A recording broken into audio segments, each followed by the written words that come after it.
तो कविता बोलना सीखेंगे, ठीक है। मैं कविता बोलूंगी, आप मेरे पीछे पीछे बोलोगे, बोलोगे ना आप सब? ओके।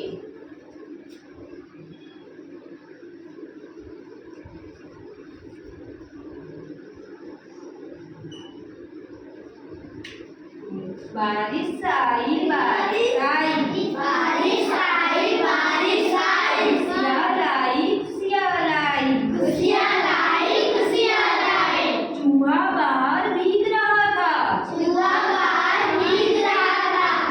अरे चूहा बाहर भीग रहा था चूहा बाहर भीग रहा था अरे चूहिया रानी आई जैसे चूहिया रानी आई जैसे चूहिया छतरी लाई जैसे चूहिया छतरी लाई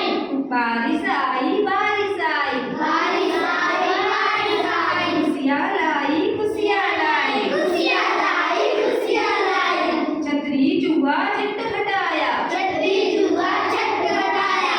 अरे चूहिया को भी साथ नहाया चूहिया को भी साथ नहाया अरे चूहिया को भी साथ नहाया चूहिया को भी साथ नहाया जबकि उन पर बिल्ली रानी जबकि उन पर बिल्ली रानी अब तो बड़ी समस्या आई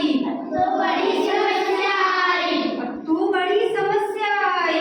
तो बड़ी समस्या आई बारिश आई बारिश आई बारिश आई बारिश आई खुशियाँ छाई खुशियाँ छाई खुशियाँ छाई खुशियाँ छाई सोची बिल्ली खाऊं चटपट तो बोली बिल्ली खाऊं चटपट